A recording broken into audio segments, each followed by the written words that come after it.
Então, boa noite. Ontem a gente falou do que mesmo? Foco e atenção espiritual.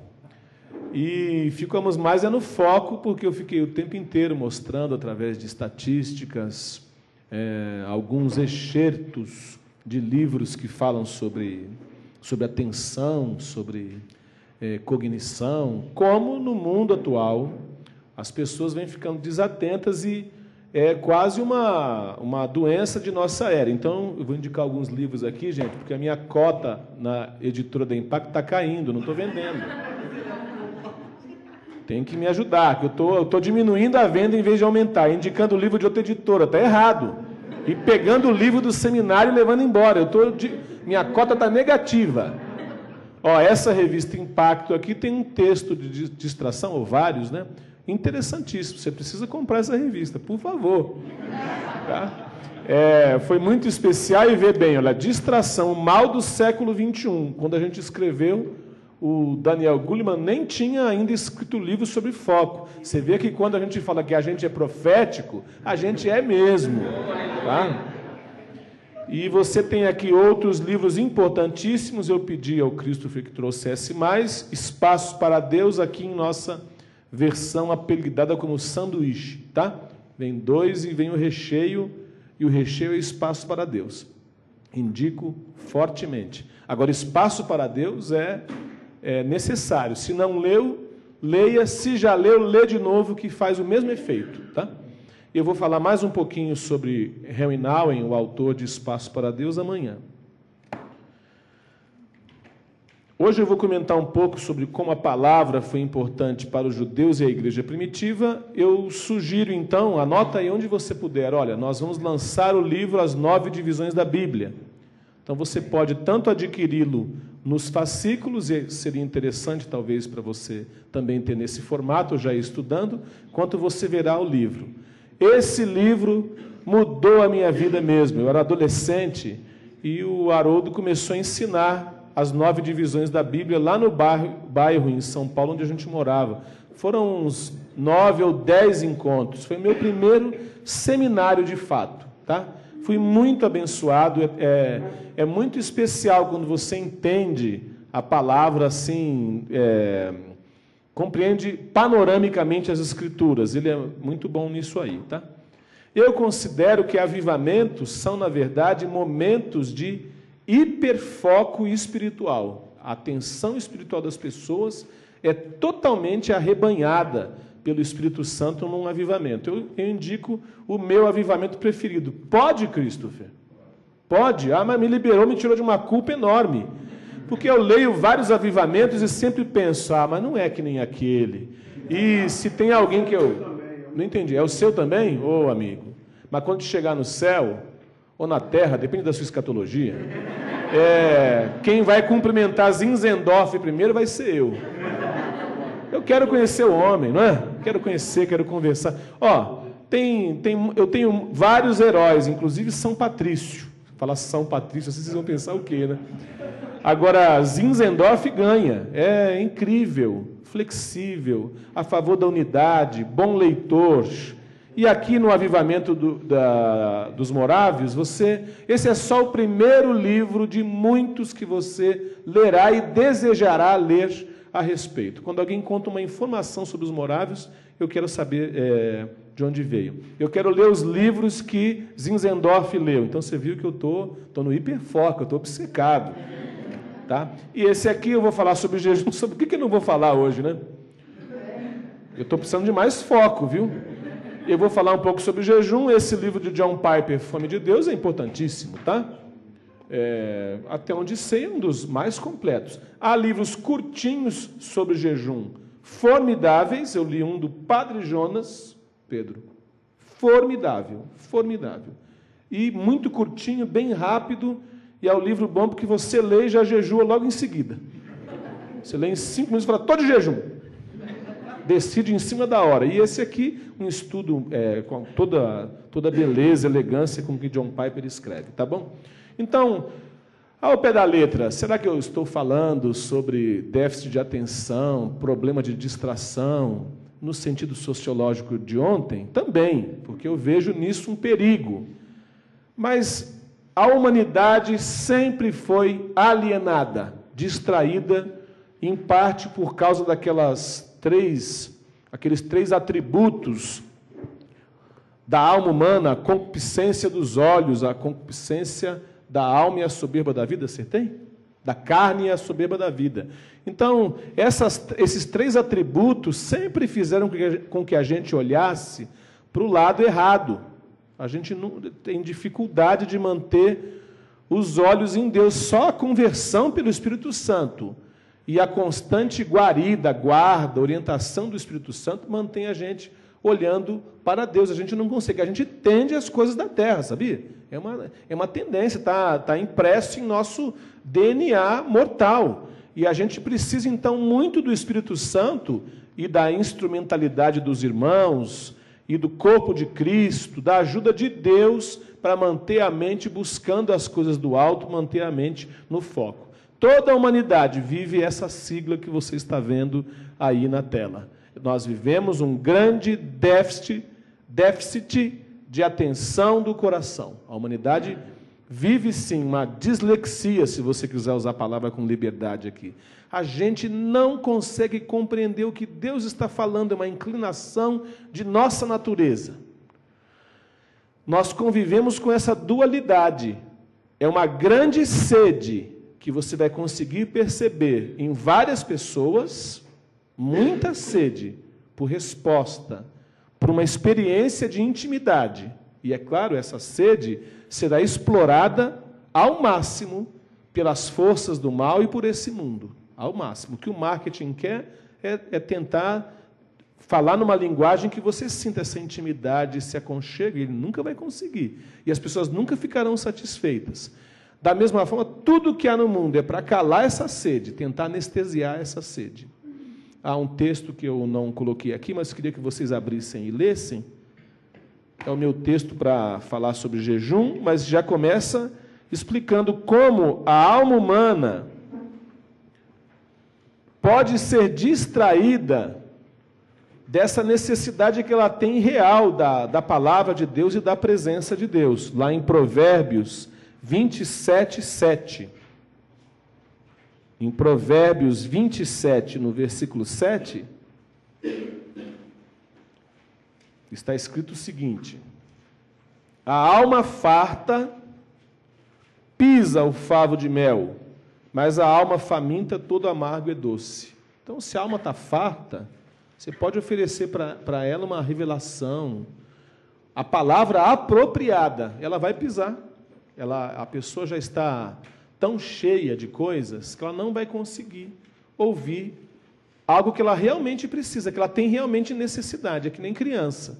Se você, antes do almoço, a comida nutritiva, bem feita, que a mamãe preparou, a criança encontra um pote cheio daqueles doces, aquelas porcarias, não é? Ela come, ela tem apetite? Não, perdeu o apetite. Lá no morro, todo o drama da minha avó que eu não comia. Ela falava para mim: você vai morrer com o dente arreganhado, não tinha pavor. Por isso que eu comecei, agora não paro mais. E ela escondia doce e tal, nós tínhamos uma quitanda, era pobre, mas tinha quitanda. E eu encontrava o doce de algum jeito, era pelo faro, né? E estragava o apetite. Toda a luta para alimentar alguém bem é não permitir que ele comece a se alimentar de coisa ruim, porque vai ocupar o espaço. Aqui é um exemplo da atenção, tá? Eu disse ontem, a nossa atenção é limitada. A gente não consegue prestar atenção em muita coisa. Ela vai gastar se você perdê-la com entretenimento. Ela vai se gastar se você perdê-la em coisas exaustivas sem valor nenhum para o reino de Deus. O Watchman Nee escreveu um excelente artigo, que hoje faz parte de um capítulo, Técnicas de exaustão de Satanás. Como Satanás pretende gastar a energia das pessoas de Deus, dos pregadores. Sabe o que eu não estou conseguindo lembrar se é o Oremos? Eu acho que é aquele oração, o Oremos, de Watchman Nee. Eu vou verificar, tem um exemplar aqui, se for o mesmo. Qual, filha? Deixa eu ver. Depois eu vou olhar se está aí, tá? Procura aí um capítulo chamado Técnicas de Exaustão de Satanás, ou com um título parecido. Mas qual era a ideia que o Otmani explora ali? Que a gente pode se ver, às vezes, envolvido em atividades, talvez você lembre disso, é uma conversa, às vezes, que parece que você está evangelizando, mas a pessoa está pilheriando, você sente, minha energia está sendo roubada aqui. Eu não devia estar fazendo isso aqui agora, apesar de parecer uma boa atividade. Então, manter-se ligado ao Espírito Santo, até para evangelizar, é importante. Lembra de Paulo? O Espírito de Jesus me proibiu de ir até tal cidade e pregar o Evangelho. Então, a gente precisa andar de acordo com o Espírito Santo para a nossa energia não se exaurir em coisa inútil. E o diabo é especialista em tirar a gente do foco. Tem aí, filha, esse capítulo? Então, não é esse. Qual que é? Não sei. Ó. Lê todo. Ih, vai ler muito. Ler todos os livros de Otmani. Em chinês, porque eu não sei se está em português o título.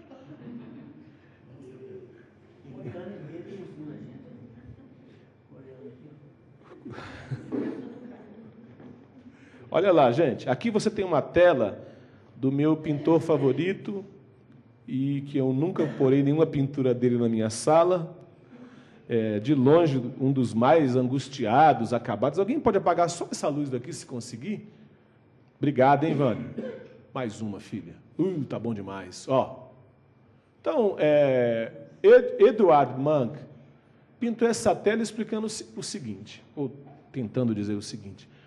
Ele estava numa fase em que ele começou a entender que quando as pessoas mergulham no pecado, e ele fez isso propositalmente, ele estava revoltado com as suas origens cristãs, ele pintou Cristiana, que era o nome da cidade de Oslo, antes, tá? Mudaram depois, rejeitando a influência cristã na cidade. Então, Munch e toda a cidade estão revoltados. Ele pintou toda a boemia, as grandes personalidades, descendo a rua. É uma queda. E eles têm esse olhar que foi ficando característico nas obras de Edvard Munch, é um olhar de zumbi. Lembra que eu falei ontem que a humanidade sofre uma zumbificação? Só que é irresistível para a pessoa que algum dia já teve algum princípio de luz não se expressar, mesmo numa obra de arte onde ele está revoltado. Aí você consegue ver que tem um homem indo na contramão? É o próprio autor do quadro. O que ele está dizendo é que tem gente que consegue e sofre esse grande déficit de atenção do coração e consegue ficar iludido com os prazeres do mundo, a ilusão, a bebida, mas se o evangelho começa a raiar na pessoa, a pessoa já não consegue mais compactuar com essas coisas e ela sofre essa tensão cognitiva, essa confusão, esse dilema. Tá? É por conta desse assunto que você vê, observa os olhos dessas pessoas zumbificadas, né?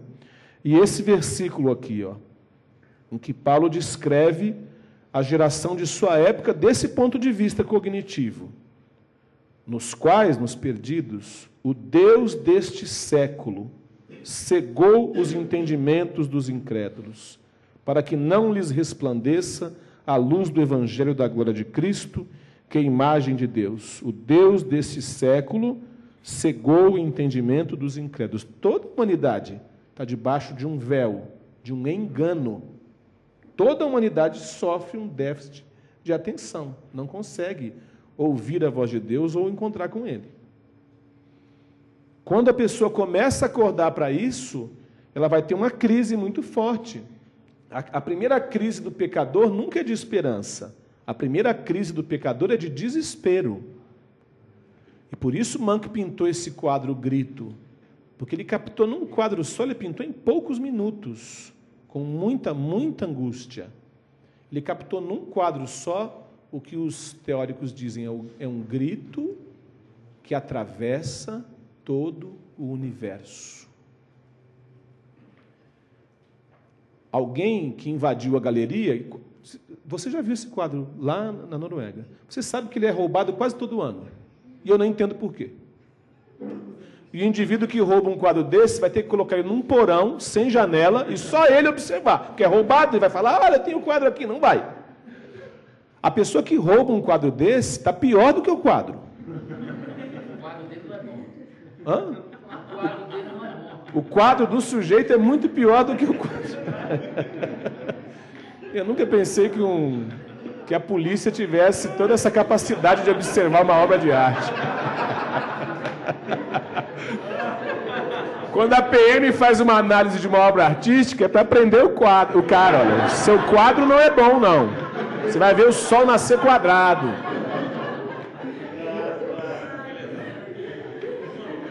O que, meu filho?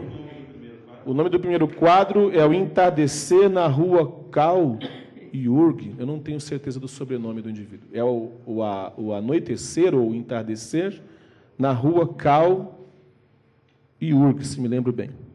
O segundo é O Grito. Também não tem outro nome. Não precisa nem colocar nome, é só olhar e falar, é O Grito. O quadro Grito, ele pintou numa madeira. Ele chegou em casa depois de tentar pular dessa ponte aí, que é a ponte do suicídio. Ele resistiu muito, acho que foi Deus que guardou ele. É a ponte onde um amigo tinha se suicidado uma semana antes. Está no alto de um fiord norueguês. Ao pé do morro tem um hospício, onde uma das irmãs dele foi internada e era louca, então você ouve o grito dos loucos no hospício. E no outro lado do fiord tem um abatedouro de porcos. Se você já ouviu um porco sendo abatido, ele grita como um ser humano. Então, esse quadro tinha que se chamar O Grito. Tem grito em todo lado, né? Mas alguém que invadiu a galeria para roubar o quadro, pegou uma caneta, grafite, não foi o autor que fez isso, né? E foi lá no quadro e escreveu, está escrito com grafite no quadro. Este é um homem defraudado de tudo, escreveu no quadro, que é quase uma ilustração da queda, da situação do homem. O homem vive em um estado miserável, totalmente alienado, separado de Deus, e incapaz de restabelecer essa conexão por ele mesmo. Ele não consegue. O que é pior, e somos ainda piores do que os animais. Por isso nós chamamos um homem que mata alguém, mata uma criança, por exemplo, de monstro, mas não chamaríamos de monstro um leão que faz o mesmo trabalho. A fera não tem nenhum dado moral de onde ela veio, ela não tem consciência, não tem nada. Agora, o ser humano é caído, destinado ao pecado, incapaz de levantar-se, mas carrega ainda em sua mente resíduos da eternidade. Qual é o nome que você dá para alguém que é meio humano e meio fera? É monstro. Por isso o ser humano age de forma tão monstruosa. Está em toda a nossa genética, está programado.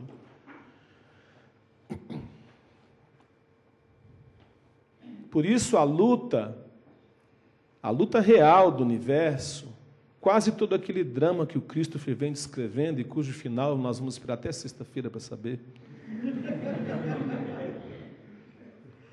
Todo campo de batalha não é apenas a história, é o coração humano, é o coração dos homens.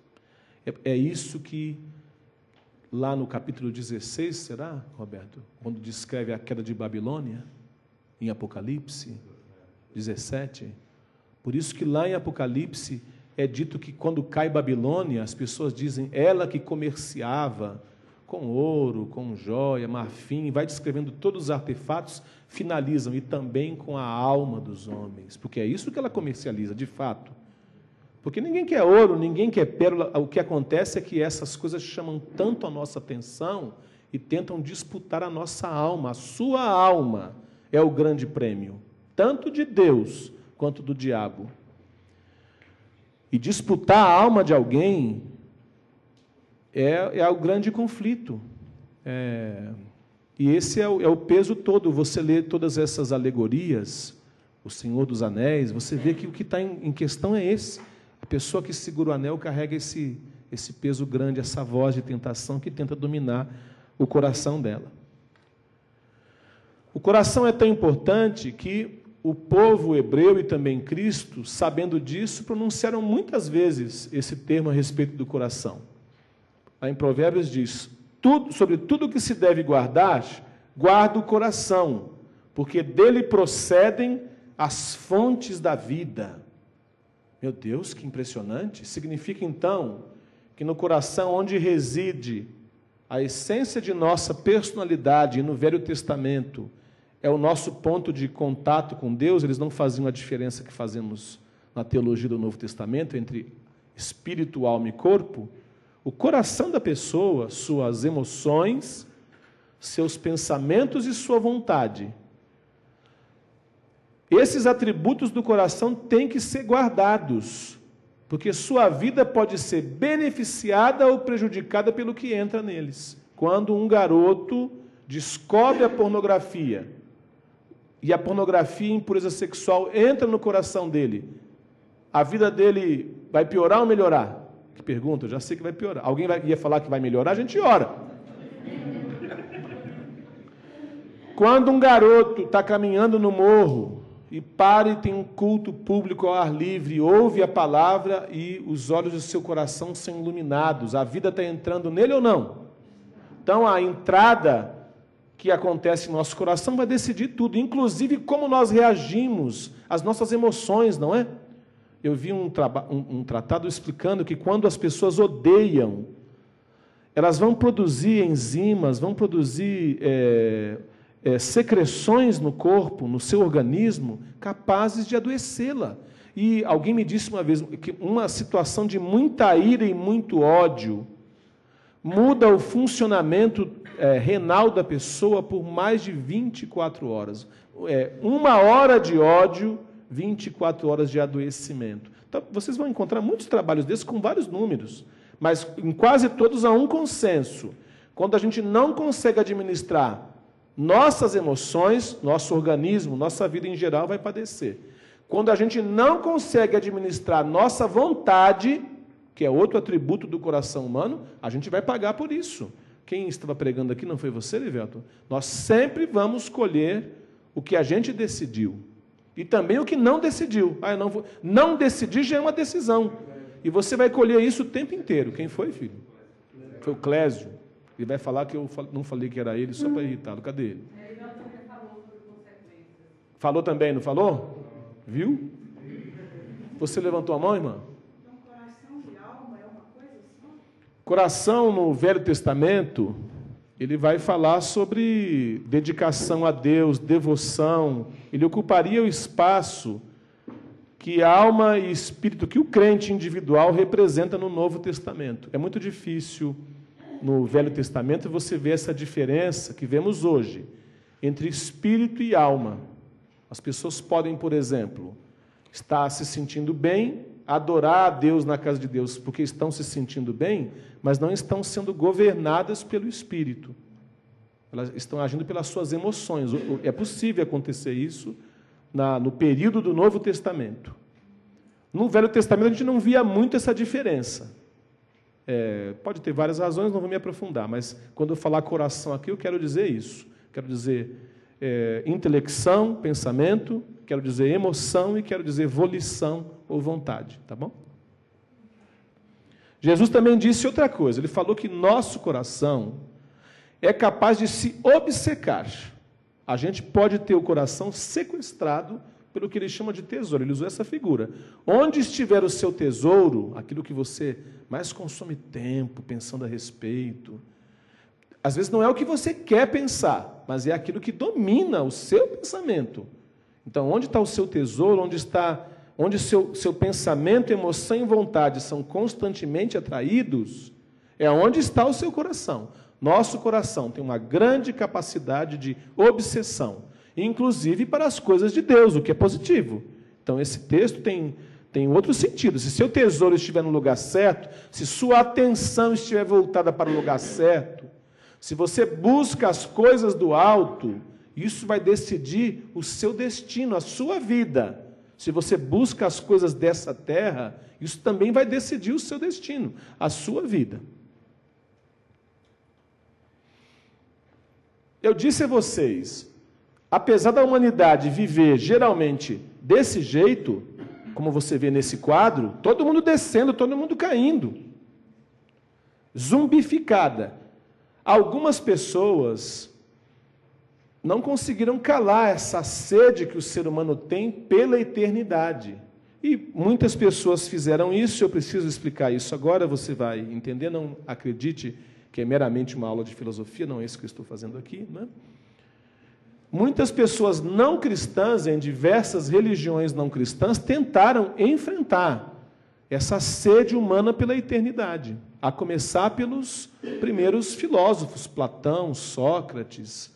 Eles começaram a indagar que aquelas religiões todas não estavam satisfazendo o que eles queriam. Eles viam que tinha muita coisa feita por gente, pelo poder.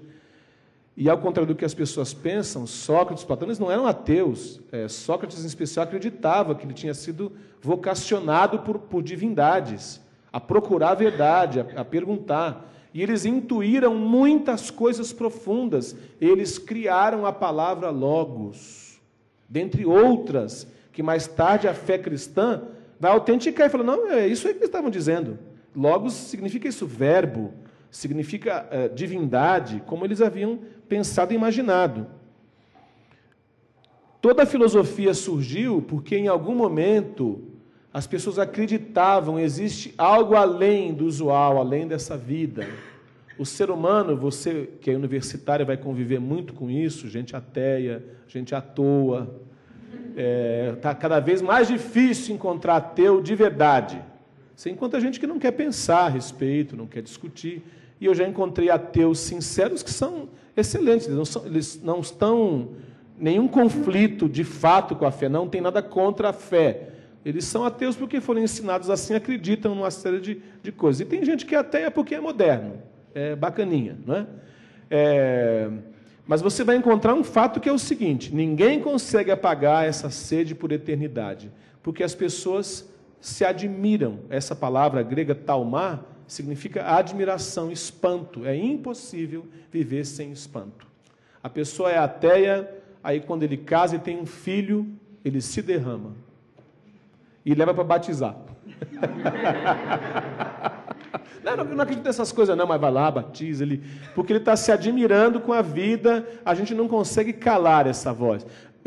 Calar essa voz é se zumbificar, entrar na boiada, não é?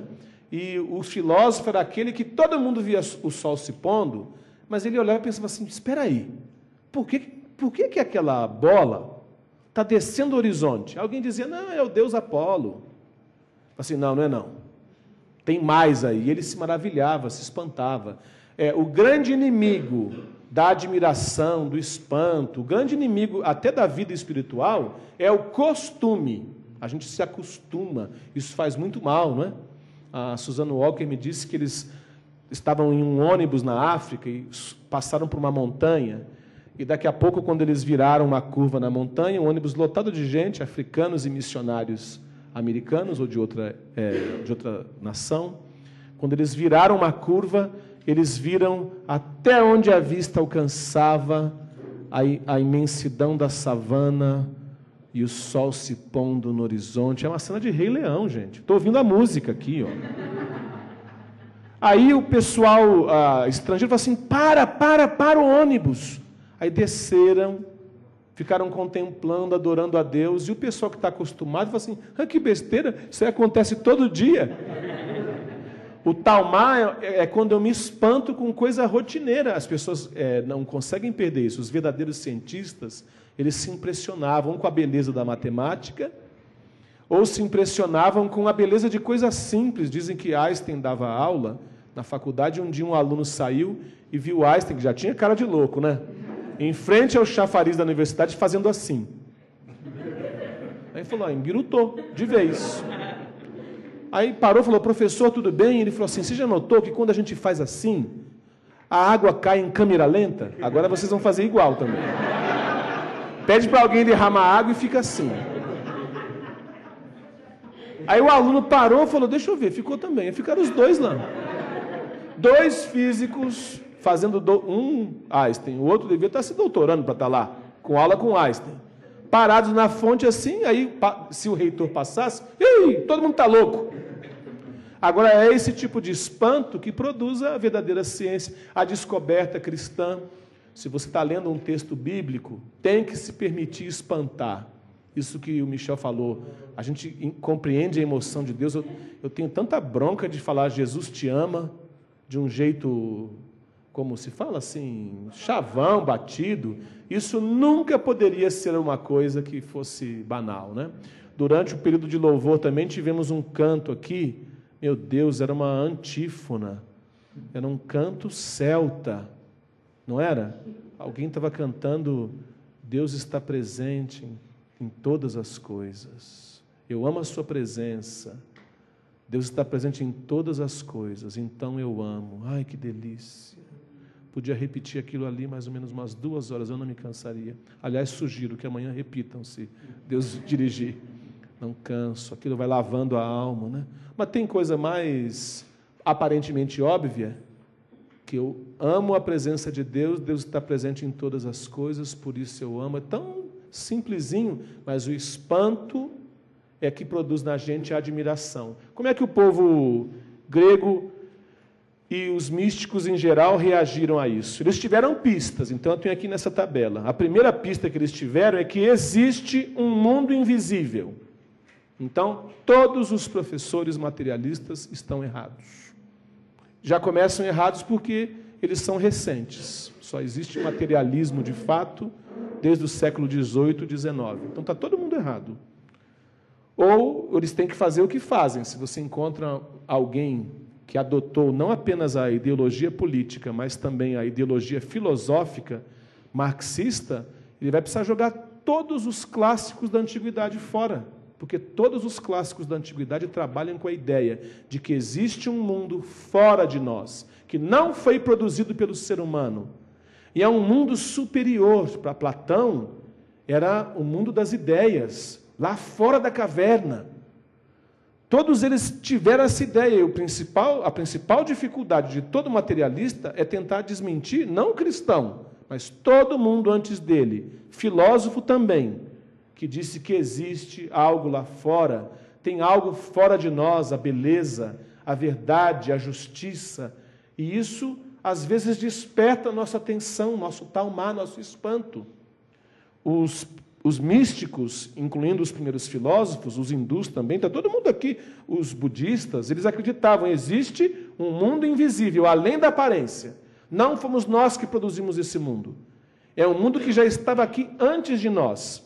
Eles acreditaram também que coisas práticas como oração, e olha isso que é interessante, jejum, e o jejum está presente em diversas culturas, inclusive culturas bem tribais, bem animistas, onde as pessoas acreditam, se eu jejuar, vou calar a minha alma às distrações, e ouvirei mais e verei mais o que há no mundo invisível.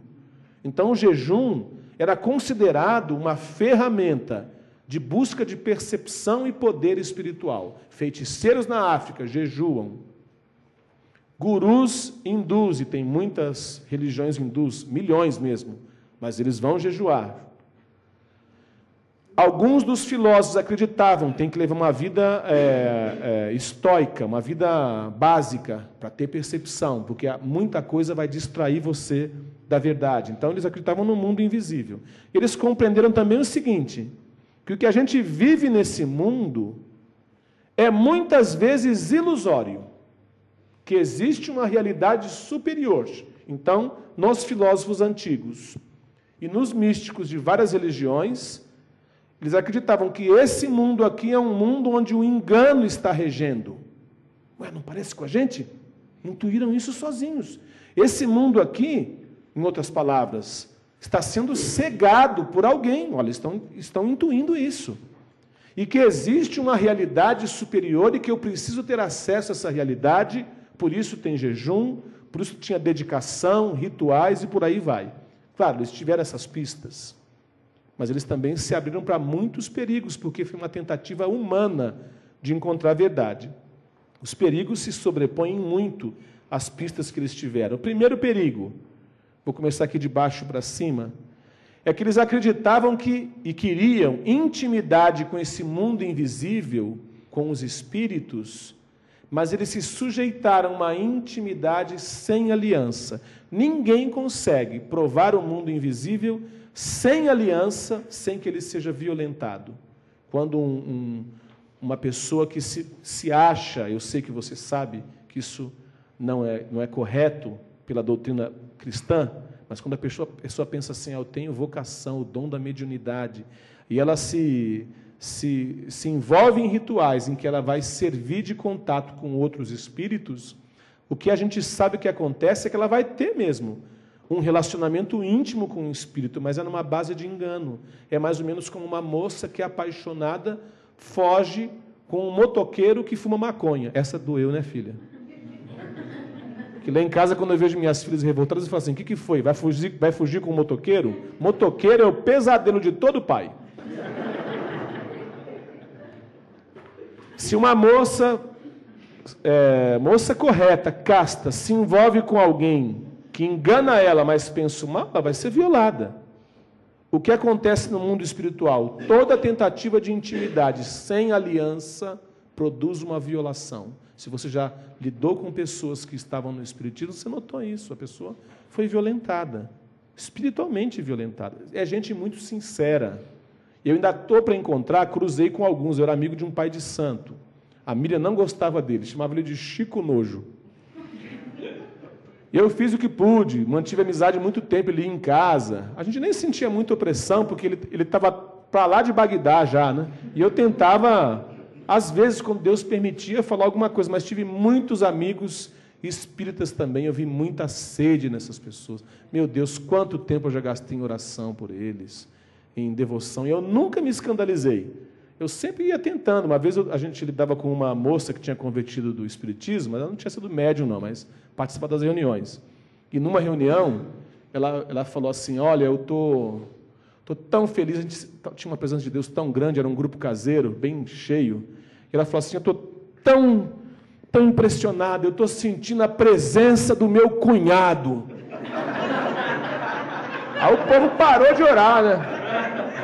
Falei, mas seu cunhado veio? Ela falou, já morreu, mas veio. Aí o povo queria repreender, mas eu parei e perguntei, mas quem foi seu cunhado? Também tem que ter essa paciência, né? Quem foi seu cunhado? Está todo mundo já pronto para exorcizar a mulher e o cunhado, que não é o cunhado. Ela falou assim, meu cunhado era cristão. E toda vez que ele ia em casa e orava, eu sentia essa presença. Eu falei, então você enganou, não é a presença dele. É a presença do Deus a quem ele orava. E você está assimilando a presença dele com... Deu certo que a moça continuou na fé, não é? Se deixasse o pessoal ir orar por ela, cospe no chão agora. Então, tem ações muito inconsequentes. Tem gente impaciente com a busca do Espírito. Se tiver paciência, eles vão compreender, não é? E eles são gente muito boa. E o que eu quero mostrar aqui é gente que tem sede, mas que está procurando intimidade sem aliança. E se você tiver um jeitinho, e se Deus te orientar, porque nada disso é humano, né, você vai conseguir evangelizar. Olha lá os perigos de uma mística não cristã. É o engano, porque espíritos de engano se disfarçam de espíritos desencarnados. Isso não existe. Os mortos não ficam andando aqui, entrando no corpo de ninguém. As pessoas são enganadas, e elas são enganadas por demônios. Existem espíritos enganadores trabalhando nisso. Então, se é enganador, a pessoa não é sempre responsável, ela está sendo enganada. Tá? Outra coisa que sempre é oportunizada pela mística não cristã é que o poder humano começa a ser exercido. Onde tem gente que tem alguma sensibilidade, ele vira o chefe.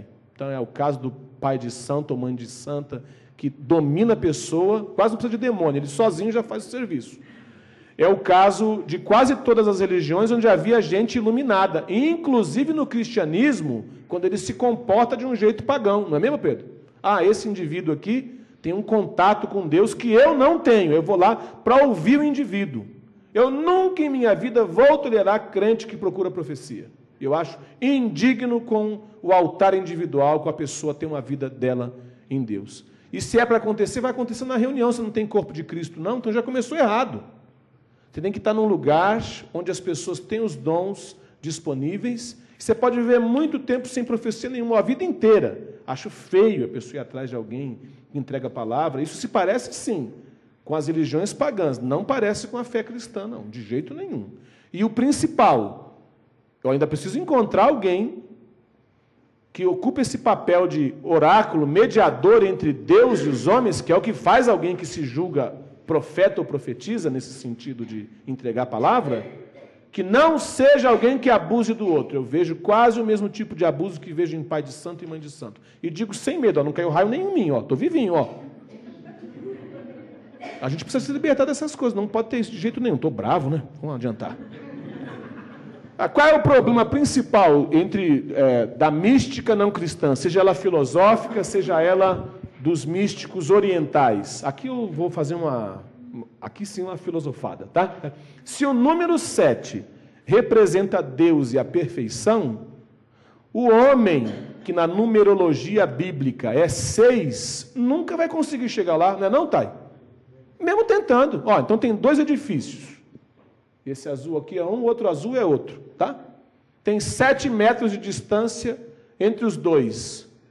Se você selecionar o melhor saltador do mundo, campeão olímpico de todas as Olimpíadas, que alcança 6 metros em um salto, e pedir para ele saltar, a diferença entre ele e aquele que pulou só 1 metro, nenhuma, porque os 2 vão cair. Então, o homem, no máximo do seu esforço, não alcança, não consegue. O homem sempre será 6, e Deus é 7. E entre os 6 e os 7, ele não vai ter nenhuma conexão, não vai conseguir chegar lá. O único jeito do homem conseguir encontrar com Deus é se Deus, por sua vez, fizer uma intervenção com ele. Então, por que as místicas não cristãs nunca deram certo? Não foi má intenção das pessoas, foi pelo engano e pela crença que as pessoas têm na capacidade humana. Nós vamos conseguir. Platão pensava assim, Sócrates pensava assim, eles achavam, vou conseguir elucidar todo o universo. E não conseguiram.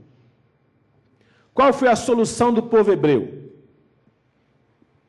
Primeiro, eles adotaram muito bem essa ideia de jejum, não é uma criação hebraica, mas eles compreenderam a mesma coisa, que existe um mundo invisível, eles não destruíram essas ideias que vieram antes deles.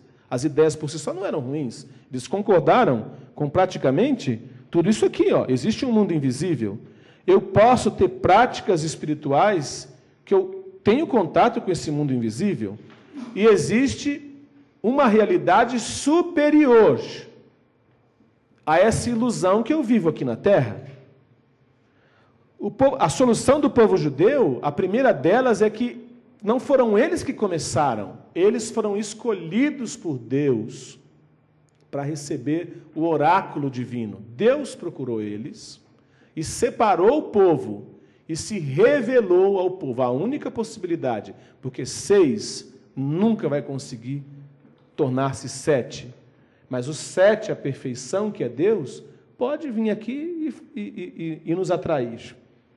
Então, nesse texto aqui em Deuteronômio, olha, só anota o endereço aí na sua Bíblia, pode ler aqui no slide. Porque tu és povo santo ao Senhor teu Deus. O Senhor teu Deus te escolheu para que lhe fosses o seu povo próprio de todos os povos que há sobre a terra. Ai, que lindo, né? Não vos teve o Senhor afeição, nem vos escolheu, porque fosseis mais numerosos do que qualquer povo, pois éreis o menor de todos os povos. Aí deu uma equilibrada, né? Mas porque o Senhor vos amava, ai que delícia, e para guardar o juramento que fizera a vossos pais, o Senhor vos tirou com mão poderosa e vos resgatou da casa da servidão, do poder de Faraó, rei do Egito. Ai que maravilha. Então o povo judeu foi escolhido por Deus, e Deus se revelou a ele. A revelação é importante por isso. Eu coloquei essa palavra Irat Hashem porque é um estudo que eu tenho desenvolvido, ainda precisa ser mais aperfeiçoado, mas já tem um bom tempo que eu venho estudando isso. Eu li um rabino, Abraham Heschel, que diz o seguinte, que o que nós chamamos de temor do Senhor em nossas traduções está certo. É medo mesmo. Começa desse jeito, evolui na Bíblia. Porque a primeira ocasião em que usa-se o temor do Senhor é uma ocasião em que diz mesmo que o povo teve medo, teve pavor.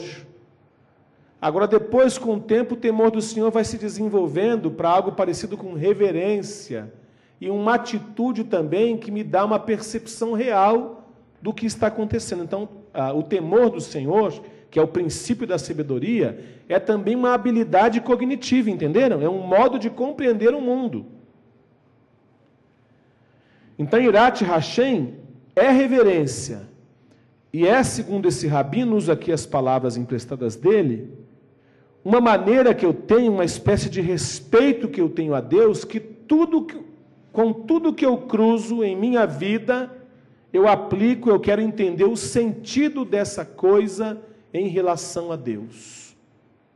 Então, se eu estou conversando com meu filho, e meu filho diz, eu quero fazer um curso para trabalhar como fabricante de tabaco, não sei se existe isso, mas eu quero me dedicar a isso.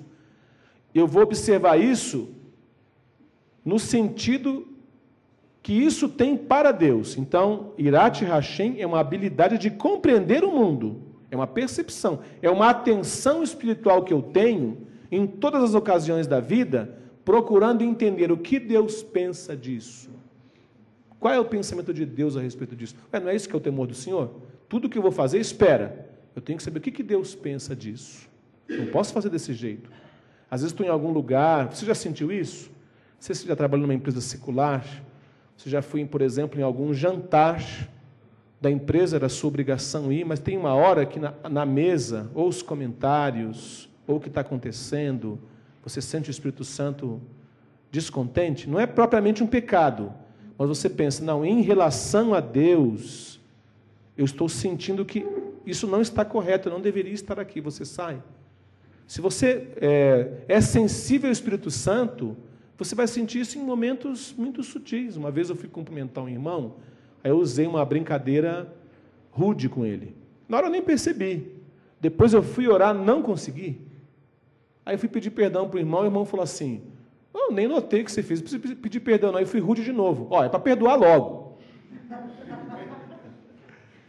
O que interessa é, eu preciso ser dominado pelo temor do Senhor, num ponto que eu compreenda a vida e tudo que me cerca, a partir dessa sensibilidade com Deus. Irmãos, a gente pode apreciar tudo, filme, cultura, quadro, música, se eu tiver o temor do Senhor afinado em minha mente. Porque o que não presta, eu não vou suportar. Me entenderam?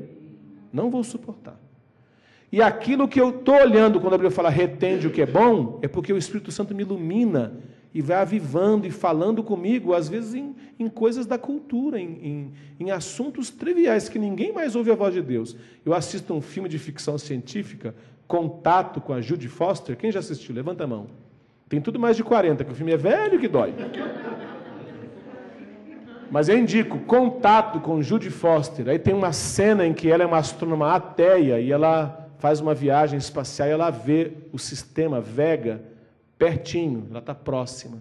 E ela começa a ter uma comoção, um tal mal, uma experiência. Aí eu ajoelhava e orava, aí voltava a cena de novo. Tem que ver a cara da Miriam quando cruzava comigo, ela está ajoelhada em frente à TV e chorando, e volta direto. Mas eu sentia a presença de Deus, e volta e meia sinto a presença de Deus nesse filme. Teve um outro que eu assisto muito com meus alunos, Os Escritores da Liberdade. Quem assistiu? É obrigatório, anota aí agora, Os Escritores da Liberdade. Todo crente que quer evangelizar e trabalhar com o perdido tem que assistir esse filme. Está lá em Eliasaf, capítulo 1, verso 3. Aí, em Escritores da Liberdade, eu vou passar para os meus alunos, aí eu digo para eles, se vocês descobrirem a cena, já estou mandando evangelho aqui, né? Onde Deus sempre toca o meu coração, eu elimino a prova do segundo semestre. Eles nunca descobrem, porque eles ficam me olhando, achando que ele só vai chorar nessa cena. Eu choro o filme inteiro. E eu vejo o filme 2 vezes por ano. Choro sempre. E aquela cena onde Deus fala profundamente no meu coração, não é emoção humana. Eu sinto Irat Hashem, o sentido daquela cena em relação a Deus e a vocação que Ele tem para mim. O crente, tudo que ele vê através dos olhos de Cristo. Uma irmã teve uma visão uma vez, uma irmã simplesinha, nunca esqueci.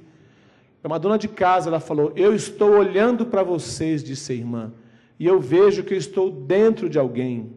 Eu vejo como se fossem as costelas dele e a pele translúcida. Eu estou vendo os meus irmãos de dentro de Cristo. É através de Cristo que a gente vê tudo.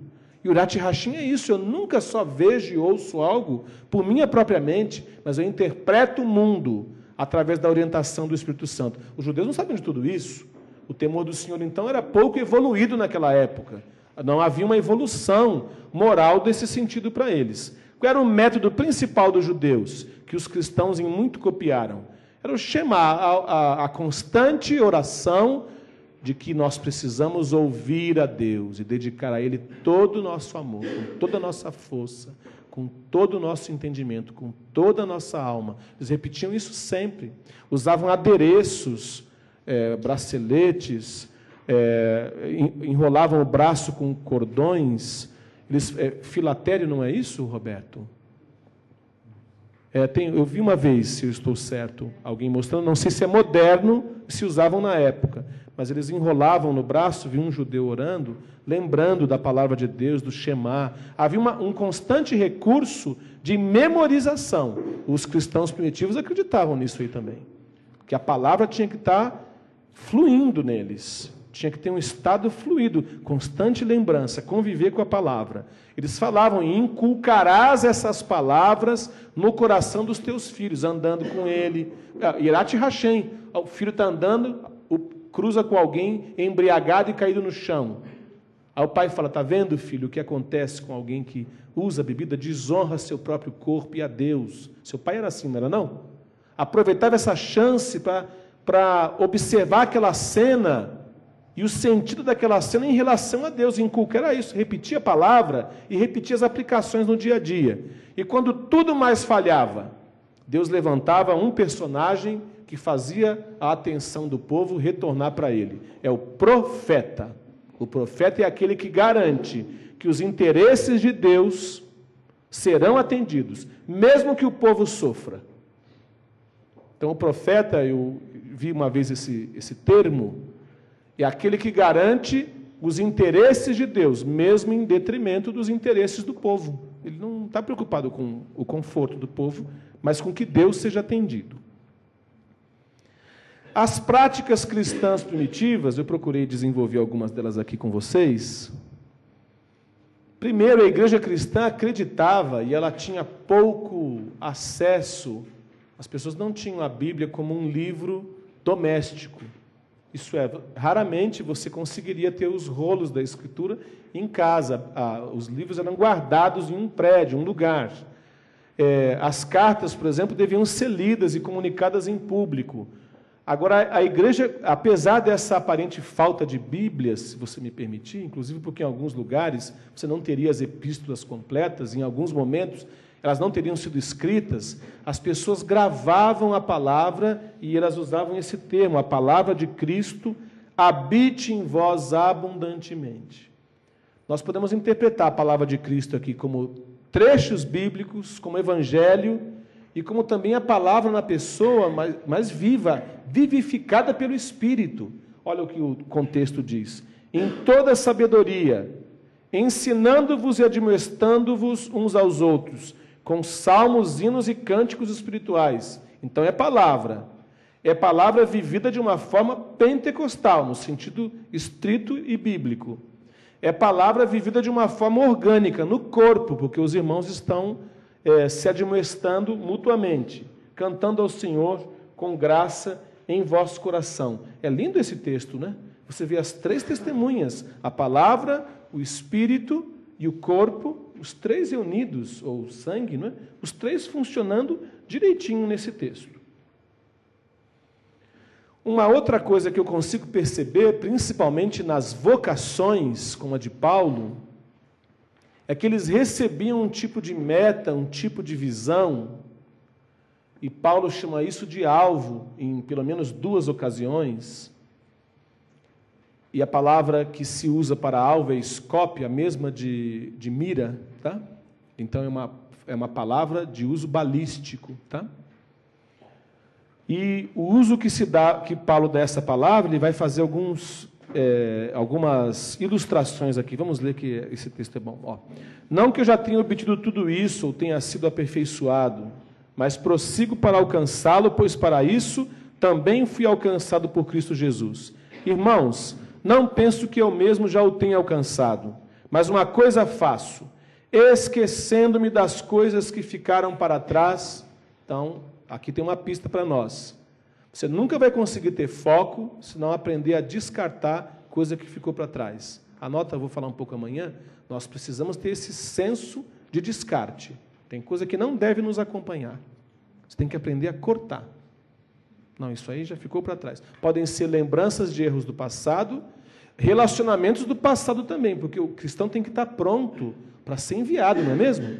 Não pode ter aquele apego, que é um apego meio típico de brasileiro. Nessa igreja eu me converti, aqui eu quero crescer, aqui eu quero morrer. Não, a gente não decide isso, quem decide é Deus. E avançando para as que estão adiante, prossigo para o alvo. Então ele não perdia o foco, ele era um homem muito focado, muito realizador.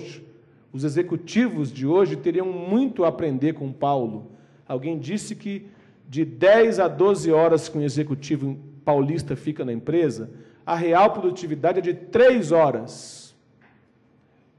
Das grandes performances. Paulo, você pode garantir, se ele estiver 10 horas em atividade, são 10 horas de produção. Era um homem incansável, ele tinha foco o tempo inteiro. Depois ele usa a palavra de novo aqui, em 1 Coríntios. Vocês não sabem que dentre todos os que correm no estádio, apenas um ganha o prêmio? Ai, como eu gosto dessas ilustrações esportivas. E Paulo aqui é um judeu moderno quando faz isso. Eu soube que em Jerusalém, por exemplo, os judeus não podiam gostar de esporte. Agora, Paulo era mais antenado, então ele falava muito de esporte, ele parecia gostar de esporte, menos futebol. Não existia, tudo bem, mas ele não gostava. Ele gosta dos que eu gosto, olha, corrida, corram de tal modo, então tem um método. A minha alma, a minha atenção, ela precisa de um método. Estão me acompanhando? Ah, não, Deus vai conseguir atrair minha atenção. Não, você precisa de um método, de um modo. Ele está dizendo, olha, o corredor corre de um modo, de um jeito, com uma determinação, um foco. E ele precisa correr e ter isso em mente o tempo inteiro. Todos os que competem nos jogos se submetem a um treinamento rigoroso. Então, a minha mente precisa de um treinamento rigoroso. Se eu a abandono, como vocês viram no texto de ontem, ela ficará deficiente para o que interessa.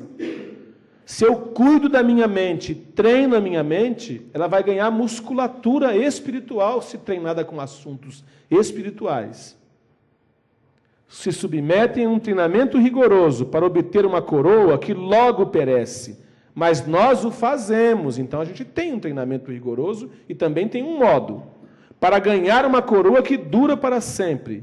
Sendo assim, não corro como quem corre sem alvo, sem visão, sem uma mira, uma meta. E não luto como, olha essa palavra como de novo, eu tenho um método, como quem esmurra o ar. Quem aqui já fez curso de Krav Maga? Levanta a mão.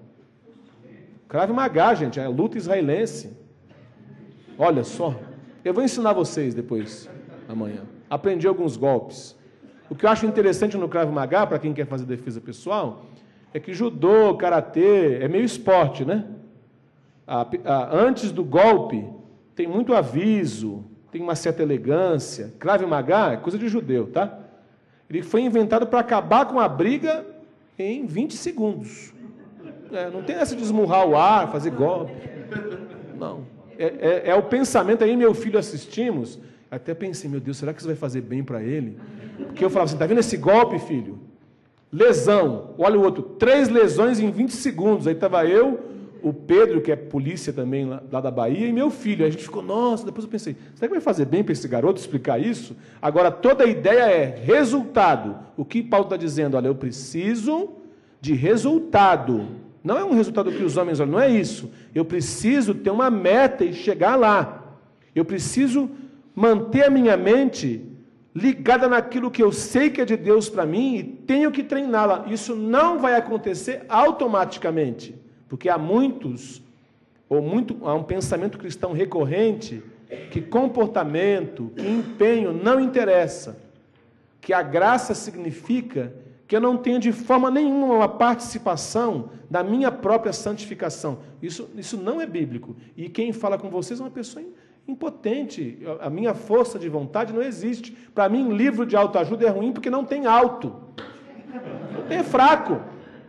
Mas uma coisa eu acredito, que a gente precisa ter algum tipo de empenho que Deus potencializa. Pedro usou uma palavra, empodera. Você tem que dar seu peixinho, tem que dar o seu restinho de pão, e Deus vai multiplicar. Mas há um passo, há algo a se fazer.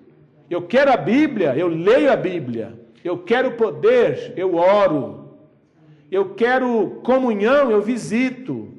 Eu quero sentir perdão, eu confesso. Tem ação o tempo inteiro aqui do homem.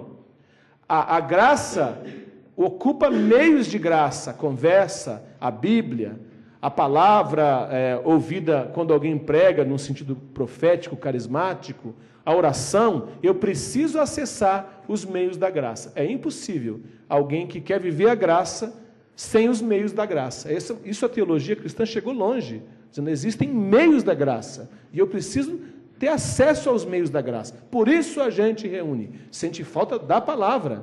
Eu acredito, como o Pedro disse, que a gente tem que estar cheio da palavra, mas como é bom quando reúne e recebe a mensagem, eu sou atingido pela graça. Eu preciso ter acesso à palavra de Deus. Reuninar e fazia a missa todo dia, 6 horas da tarde, e partia o pão. Aquilo me impressiona.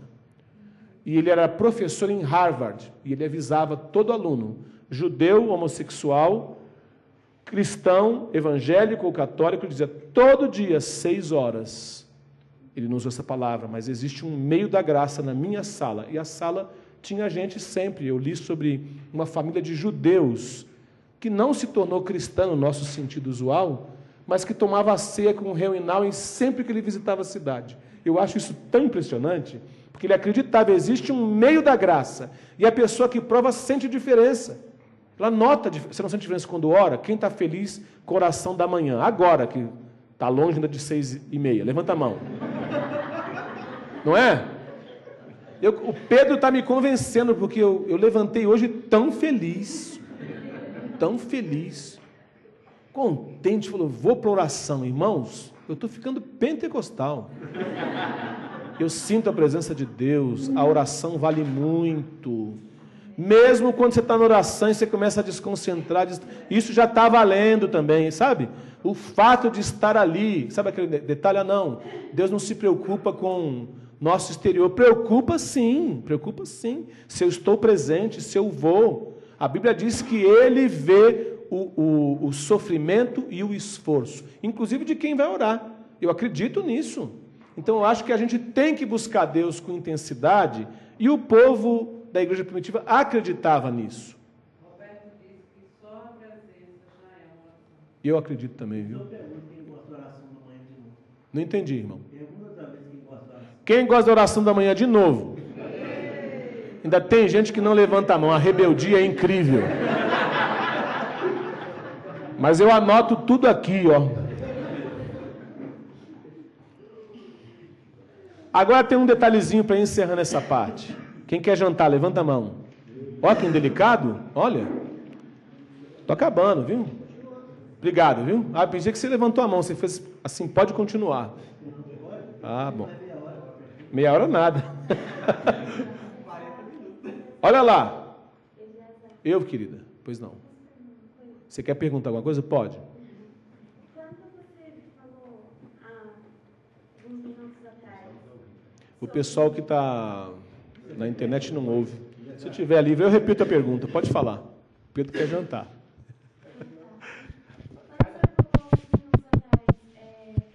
De Mateus 6:21, pois onde estiver o seu tesouro, aí também estará o seu coração. Quando eu falei, onde está o seu tesouro, estará seu coração.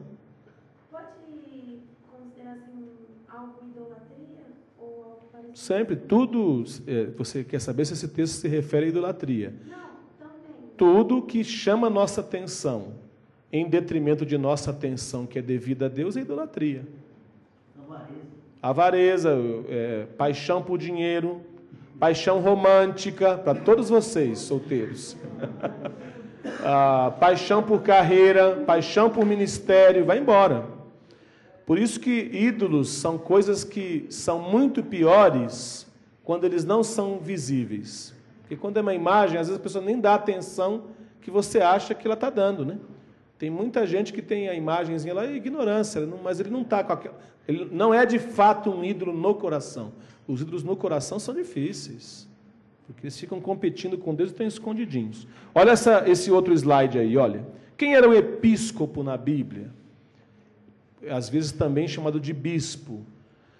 Ele é aquele que é um supervisor do povo. Então ele está, apesar da gente querer hoje dizer, existem graus hierárquicos, isso não é muito correto. Biblicamente não dá para dizer que o bispo era aquele que chefiava pastores, tá? A gente sabe que essa pessoa era uma pessoa que supervisionava o povo de Deus. Mas eu quero voltar à palavra supervisão. Significa alguém que tem foco e que lembra você qual é a visão correta. Todos nós, cristãos, precisamos de episcopo. Olha, scope quer dizer alvo, epis quer dizer além. Então, episcopo é aquele que vê o alvo que está além. E ele vai lembrar o povo disso. E como diria Nouwen, nenhum pregador de fato ensina alguma coisa nova. Porque só tem sentido para você, porque quando o pregador prega ou te exorta sobre qual é o seu alvo e o seu foco, é como se você já soubesse, não é? Porque parece que já estava lá o tempo inteiro. Fala, como é que eu não pensei nisso? Porque se você nasceu de novo, toda a informação que você precisa já foi feito um upload aí para o seu coração, ou download, depende de onde veio. E você vai ter toda essa informação aí. O pregador, na verdade, ele só lembra aquilo que a sua unção interior já falou. Aliás, qual seria a nossa esperança de ensinar alguém a quem o Espírito Santo não comunica nada? Nenhuma.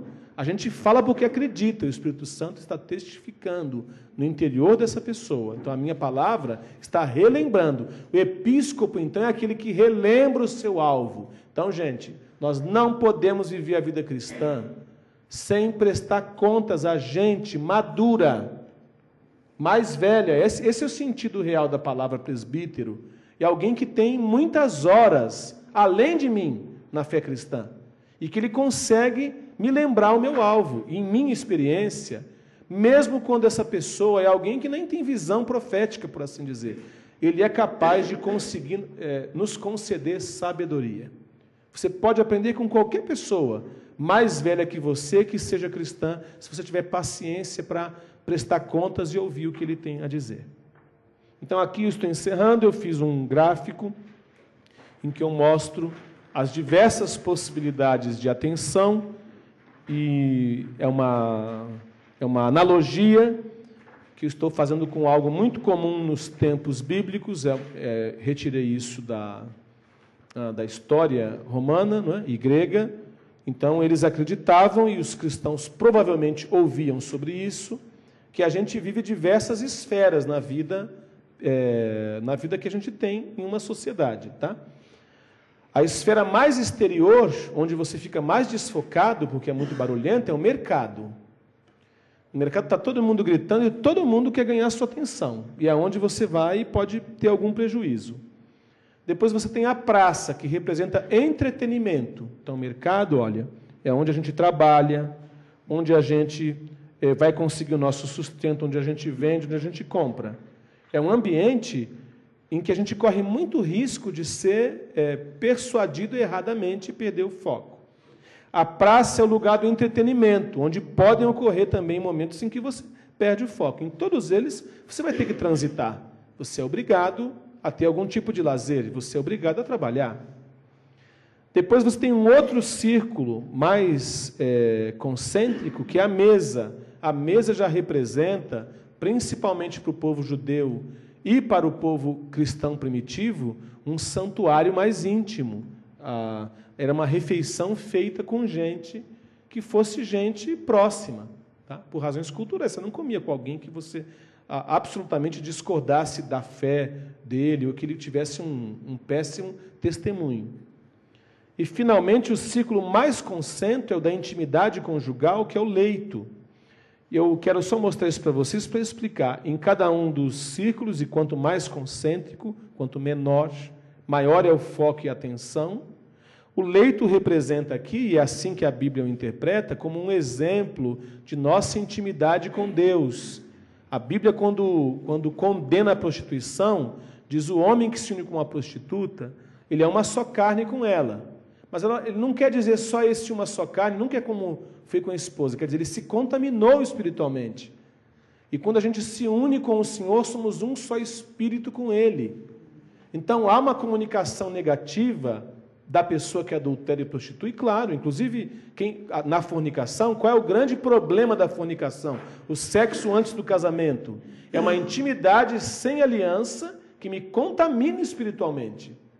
E é fácil perceber isso se um dia você aconselhou casais. Porque homens carregam culpa de pecados anteriores e mulheres também, se isso não foi tratado. Então, o leito representa o máximo de intimidade, aquela intimidade com Deus, aquele foco. E você vai saindo por todas essas outras esferas e você precisa manter o seu foco, o seu Irat Hashem, o temor do Senhor.